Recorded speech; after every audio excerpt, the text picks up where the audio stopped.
and gentlemen, we've got a bit of a small crowd, but we're going to get started today. Alright, so most of you already know me, but for those of you who don't, I am Jessica Gates. I'm an author, and this is my book here. We'll have an opportunity if you want to grab a copy afterwards. So, at a writer's workshop I attended a few years ago, best-selling author Jack Castle said, "Live and experience life. It will make you a better author."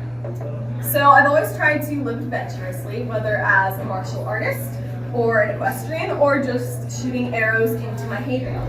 So, as you can see, I love dressing up. I take any opportunity to wear a costume, including Disney princesses and Airsoft and Katniss Everdeen. So I have done that for a long time. I also hold an Associate of Arts in Communication and Education from North Idaho College. And I've written 8 prize-winning short stories, including one that placed Grand Champion from the North Idaho Fair and the Julie Myers Writers Contest. So, in the opening slide, my tagline was "Navigating the Perilous Waters of Publishing." Now, that might seem a little bit of a joke or an exaggeration, but a survey by Gerald Jenkins said that 81% of Americans felt that they should write a book. That's close to 200 million. However, Statistica.com asserts that there were only 44,000 writers in 2020. That's 0.02% of the previous number. So, if that's the case, why don't most people finish or publish their manuscript? Well, simply put, it's overwhelming. We're bombarded with questions. Do you self-publish or traditional publish? Do you outline or not? How do you market? What is a good word count? Cover design? How do you find an editor, an agent, or what is your target audience? Those are all questions that you have to face as an author. And sometimes you just need help. I spent a lot of work drawing that. So maybe you're a writer, maybe you're not, but maybe you're wondering, what do you do after writing a novel, whether you've written 0 or a dozen? Eventually, you're going to have to figure out what route you're going to take when you publish it. So, I want to save you the headache that I had to face learning how to publish pretty much on my own with the internet, reading dozens of blogs and articles and crazy internet searches. You probably don't want to browse my search history. It was a little crazy. So I'm going to try and walk you through a lot of the advice that I've learned over the years. And I just wanted to let you know, there's lots of notebooks here, but there's no pressure to take notes. I'm going to be posting the notes for this presentation along with any resources I use and articles I cite. That is going to be posted up on my website, which I will give you the opportunity to get later. I will leave this up at the end of the presentation so you can either check me out on Facebook or on my website here. So, sit back and drink your coffee or your tea, and don't feel stressed to take notes. We'll also be having a few opportunities for question and answers throughout. So, onto the publishing routes. So, let's figure out maybe some of the reasons why you would or wouldn't self-publish or traditional publish. So, we're going to talk about self-publishing first, but let's get a definition. There's also independent publishing, but I'm not going to be covering that today due to time. So, what is self-publishing? Self-publishing, according to Merriam-Webster Dictionary, is to publish a book using the author's own resources. So there are a lot of different self-publishing companies out there. I've done a lot of research on all of them. However, the one I found that is most viable option is Kindle Direct Publishing, and that is through Amazon. The reason that I found this is the best self-publishing option is because there are no upfront costs. So a lot of publishing companies, you have to say order 100 copies of your book, and you have to pay for those copies. So, if you're ordering 100 books and they're $4 each, that can add up really quickly. So with Kindle, it's a print on demand, And so when a customer goes onto Amazon and they order a copy, that is when the book is printed. You don't have to pay anything out of pocket except for if you have to have, say, editor costs or cover costs or anything like that. But for the copies of the book, you do not have to pay unless you want to order them yourself like I've done and distribute them. So I found that it's a pretty good route. And no, I am not employee of Amazon or any of its affiliates. I felt the need to do a disclaimer. This is just from my research. Kindle has a plethora of options. So we have, let's see, where did I put my props? So there. They have different cover options. So these are a few different copies of my book here. This one is matte, and you can come and feel it afterwards. But as you can see, it doesn't have a lot of shine. It just has a velvety texture. And this is a proof copy. Most of them don't have a band across the top. So I decided to try this out. Ultimately, I decided to go with the gloss option. As you can see, it's a lot shinier, it has a smoother feel and whatever else, but that is your choice whether you want to do matte or gloss. It kind of depends on what your cover looks like, how bright it is. Let's see, where's my clicker? Another option they have is you can do cream versus white interior. I've been using these props a lot. I need to stop putting them down. But I did a cream cover interior. So it's not as bright as just a plain white paper. So if you don't want your readers to be blinded when they open the book, that is a good option for you. You can also do paperback, which is what I have here, ebook, because it's Kindle, that's pretty self-explanatory, and Recipe Forgotten is also available as an ebook. And they recently added hardcover, which I haven't tried yet, but I'm pretty interested to see how that turns out. Another thing that you're going to have to look at when you're doing a Kindle book is your trim size. So I have a 5x9 book, or 5x8, excuse me. So it's 8 inches high, 5 inches wide. And this is good because of my page count. I only have about, I think, 270-ish pages in here. Just wanted it to make it an easy read, a little bit shorter. It's about 80,000 words. So you can do a book 5x8. However, they also have 6x9, which is good if you have about 100,000 words. Or they have all the way up to 8x5 by 8x5. Lots of options there. It will also depend on how many pages you have, which will determine how thick your spine is going to be. So that's pretty important. We're going to come back to that in a minute. We'll also talk about ideal word counts a little bit later as well, both for self-publishing and traditional publishing. So, say you want to self-publish your book. What does it look like to prepare your book through Kindle Direct Publishing? Well, first you're going to have to format it. So, the interior takes a lot of work. You've got to figure out the margin spacing, you've got to make it alternate every page, you've got to put in your name up at the top in the book name, and just generally, that takes a lot of headache. You can follow their instructions on Kindle's website and format it yourself, or you can download it a pre-formatted document and just copy and paste or start typing your document into their pre-formatted guide. And personally, I've done both. It's much easier to get the pre-formatted document and just copy and paste or type into there. This is all for Microsoft Word is what they recommend for your document. Some people like writing in Google Docs because it's free, and obviously that's great, especially if you're, say, a student. Unfortunately, Google Docs does not work very well with self-publishing. They don't have an option to upload the Google Doc into Kindle's website, so you'd have to, I guess, convert it to a PDF. There's a few options that contribute that makes Google not a great option. The other one you can use is Scrivener. I personally have not used Scrivener, but I know some authors who are pretty big and they self-published through Kindle and they use Scrivener. So that is definitely an option as well. So after you format your document, you're going to have to edit it. Now, any document is going to require editing, whether you are self-publishing or traditional publishing, but if you are self-publishing, you're going to have to get all of that done yourself or through your own resources. You're not going to have this fancy editor hired by the publishing company who's going to do it for you. You've got to kind of figure it out. So first thing you're going to have to do is you're going to have to polish, polish it on your own. So that's going to mean reading through it. I've probably read through this book 5 times. It can get a little bit old and you get bored of your own book, but that's kind of what it takes.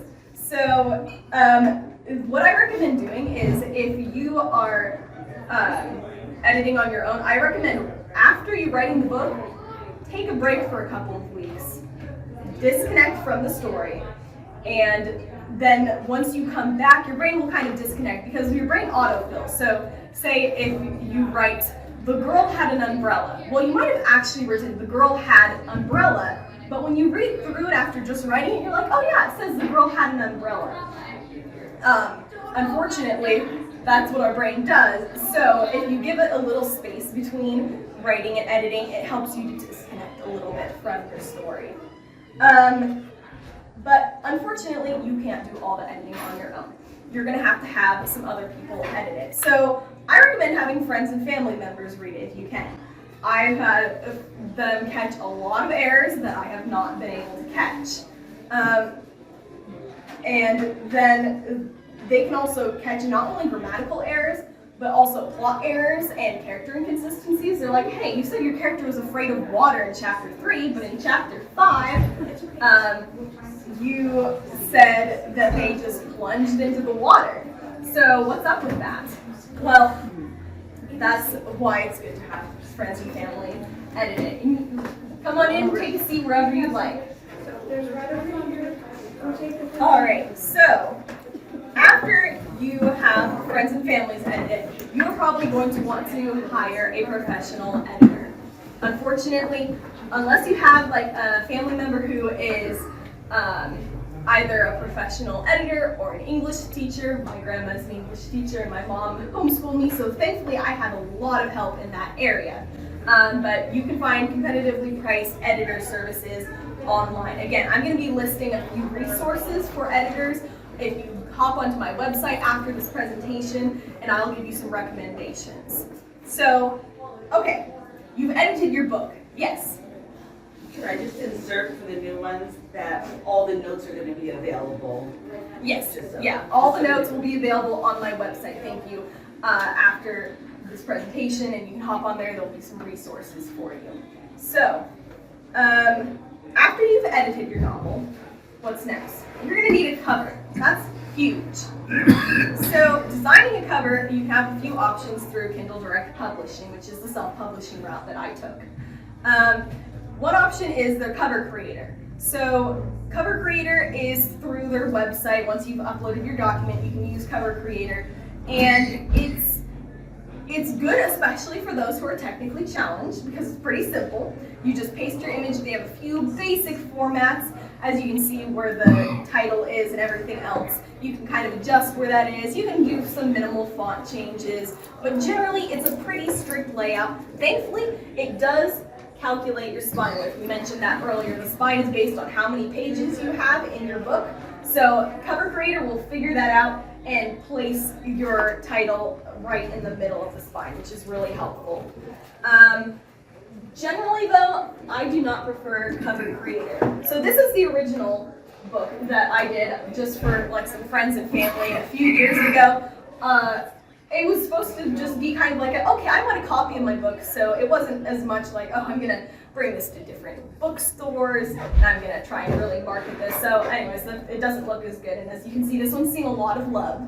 But this is what the spine looks like. So as you can see, I couldn't really control how big my name was based on the pre-selected format that I chose. Cover's a little darker, that was my fault, but and then the back spacing I did not have as much control over. So again, can you make a really nice looking cover with Cover Creator? Absolutely. Are there as many options? No, there are not. So the other option that you can use, I keep losing my clicker, is using a cover template. So Kindle provides cover templates, and you can download it after you figure out how many pages are in your book. Thank you, Mom. And then you've got to manually figure out how thick your spine is, and then you've got to enter all those numbers, and then you get to figure out what your cover image is. You've got to place and center everything yourself. As you can see, all those items on the left here, are their guidelines, so you've got to kind of follow that. You just put this in an image manipulation program of your choice. So personally, I use Microsoft Publisher. It was just pretty simple. I could use the ruler systems and I could put in whatever I wanted. You could also use GIMP. I know a few people in here use GIMP. That is a little bit more complicated of a program, so if you're not familiar with it, it takes a lot of work to figure out. But it is free, so that's the nice thing, whereas most other things are paid, and you can do a lot of stuff with it. And then, of course, you could also use Adobe. Again, I haven't personally used Adobe, but you could definitely create a cover using that. So once you've entered your cover image and your title and all of that, and you've done everything you want, it should end up looking something like this. So this is what my cover looks like as an image. And as you can see, I had to figure out all where the layout went, and I inserted those graphics, the gold graphics, which you could not do with Cover Creator. And just generally took a lot of work in polishing. My mom helped me a lot with this. I had one of my friends who is a film creator, and he does a lot of graphic design stuff. He looked at this and helped me fix a couple of problems with the images and everything else. So it's great to have some savvy friends to call for help. But now, savvy friends are great, but where do you get cover images? That's a really biggie. So personally, I got mine off of Pixabay. So this is a free image site where you can search images and you don't have to pay royalties or give credits. Double check on all the rights just to make sure somebody didn't pirate it. But most likely, everything on there is free. I'm going to be listing about 4 free image sites on my notes. Again, if you hop onto my website afterwards, and you can just search on there. It's not as, say, broad as if you did a Google search, but they're free, whereas most of the images you're going to look up like in the Google search bar, unless you do a filter so that it's only Creative Commons license, it's going to be hard to find images without copyright. So you can look on here, hopefully find something that you like. Unfortunately, it is limited. So what if you can't find something you like? Well, another option is you can hire a cover artist. So there are a lot of cover artists on the internet that you can hire, and they'll either have pre-made images, like on DeviantArt, you've got a lot of artists on there. You can hop on there, ask them, hey, can I either pay you commission or give you credit? Some of them only want you to put some credit in their book, and then they get more people checking out their work. So that is a really good option, and then it's kind of like a beneficial thing. They help you and you help them. So that's a great option. Another option is online again. You can hire someone to completely make your cover. You can either buy a pre-made cover, or you can have them custom make one. They'll put the font on, they'll enter all the info, and they might do the spine. I'm not totally sure how that works. Unfortunately, that's going to cost you a lot more money. So if you're not comfortable making a cover, it's a great option, but you are going to end up paying more for that. Okay, so you've got your cover, you've got your interior design, and you've edited it. You're done, right? You just get a proof copy like this one here. Make sure, oop, not that one. Make sure everything looks good, and then that's it. You hit publish and you order them, right? Not so much. Because you're self-publishing, you've got to market your own work. So the journey doesn't end as soon as you hit publish. You've got to go out there, you've got to let people know that you've published a book. Through marketing, you can do this through online ads, you can do this through a website. Thankfully, unlike this horrifyingly complex picture, at least to me, picture here, you do not have to do the code for your own website anymore. There are a lot of website builders such as Wix, WordPress, Site Builder, and all those. Personally, I went with WordPress because it's cheaper, let's be honest. It doesn't have as many options, but it's great for if you just want to set up a site with your books on it, and it does not take all that coding. That is not my language. My dad could probably do it, but I cannot. So that is a good option for marketing, is just getting your work out there. You can put some free stories on there. I have free short stories on my website to do a sample of my work. You can also just do blogs if you are a blogger of any sort. It doesn't always have to be related to your book. that's just a great way. And yes, this is a subtle promo for my website. Another way you can do that is through a Facebook page. I also have that. Personally, I chose not to do it with my personal Facebook profile because I didn't want random people friend requesting me. So I made a Facebook page. Anyone can follow on there. I only have my professional author-y stuff. Some of it's more funny memes than professional, but you know, the idea is that you're putting your writing related stuff on your Facebook page. So, and that's also easy to conscript your friends. You're like, hey guys, check out my page.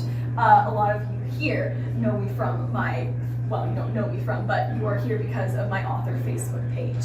So those are some great ways you can market. Another way is through going to local businesses. Obviously, we're all here today because I contacted a local business and they just, Brickle Creek really helped make this happen, which has been amazing. I also have my book at Well Red Moose, which is a pretty nice bookstore in Coeur d'Alene, and I also have it in Sower Bible Bookstore. So just going to local businesses and making it happen, because they're not going to go onto Amazon and say, oh, I'm going to carry this random self-published author. You've kind of got to make it happen on your own. So that's definitely something you're going to want to consider. You can also contact libraries. I'm in the process, albeit slowly, of getting my book in the Coeur d'Alene Library. So overall, I think as you guys can see through everything I've said, self-publishing requires a lot of work. You're going to have to do a lot of things yourself. So that's something you're going to want to think about if you're thinking about publishing and you're like, I don't know if I want to traditionally publish. These are all things you're going to have to consider, because unless you get out there and you do things yourself, it's not going to happen. If you are a person who's like a go-getter and you like doing things on your own and you didn't really like team projects in school, that was me, then this is a good option. But if not, and if you're a team player, good for you, then you may want to think about traditional publishing. So I'm going to be discussing some traditional publishing in just a minute here, but let's pause. And does anyone have any questions they want to ask before they forget it? We're going to have more opportunities, but if anyone can think of anything. I just have a question. Do you just have the one book? I thought you had more than one book. So I have written 3 books so far. This is the only book that I have published currently. Okay. 2 of them are fully written. One of them I am searching for an agent, and the other one I did in an author's series. It's a trilogy called The Prophecies of Barenfell. You'll probably see that if you look in the inside cover. I listed some, let's see if I can find it. You never find anything when you're trying to do it in front of people. There it is. So, other books I have coming soon. I have a couple books listed on there. One of those is The Prophecies of Barenfell. So I've been in contact with the original authors, Wayne Thomas Batson and Christopher Hopper. They're pretty big in the Christian teen world of writing. So I've been in contact with them. They're currently trying to get that series actually self-published. They're moving away from traditional publishing. And going to self-publishing, and they're going to sub-license me once they get the full rights to the series, and I will be publishing it then. But right now, it's kind of stuck on the back burner. And then my other book, This Hinterlands, is a primeval young adult fantasy adventure. That one, I'm searching for an agent, and as soon as I get an agent and a publisher, it's going to be coming out. So I will give you another update on that later. But yeah, the long answer to your question, that's great. This is the only book that I have out currently. Okay, So. we want to make sure we get them all. Yeah, absolutely. Yep, and I will keep everyone updated on my Facebook page and all that, so yes. Just FYI that Entertainment Mart will directly buy your books and then sell Okay. them. So you don't even have to do consignment, they just buy them right away. Right, Yeah. okay. And they love local authors. Yeah, that's a really good thing to know. I thought about going there, I'm like, I don't know if they're going to even be interested, but that is a Right. really That's good what I thing thought. to know. I just said, you guys do consignments. I went to Well Red Moose and they do consignment. Yeah. And so I said, oh, what the heck? And I went in there and said, oh yeah, we just buy them. And they paid me right there. That's really nice when you do that, Yeah. because then you don't have to keep track of Right. everything. So yeah, that's a really great resource, and I will probably go and talk to them. And they set up book signings very nicely. Okay, yeah, great resource. I'll have to list that on there, thank you. All right, anything else before we move on? All right, perfect. So let's talk about, yes, I'm sorry. can I, yes, this is my mom for all of you who don't know. She's also a writer. Can I just say one thing in regards to what you were talking about with the free images? Yeah. My daughter, she told, as I was doing my cover image, she's like, Mom, you're wasting your time. You're just pulling pictures off the internet. You need to be on free sites. I'm like, no, I'm just gonna get my ideas down, right? So I get them all just like perfect, what I would want, and then I go try to find the free images to match it exactly. Don't waste your time doing that. I'm just saying, do what she says, go to the free sites first, because you're gonna, there's a lot of really neat pictures out there, and you won't be able to match them up exactly, so don't even start that way. Literally, just hours, of time wasted, so. Yeah, that is a Do what very she good says. point. Yeah, and I'm also gonna be listing, like, if you can't find the images you want, I will be listing some resources of people who do some cover art. So I will get to that later. Did I see any other hands up? No? Okay.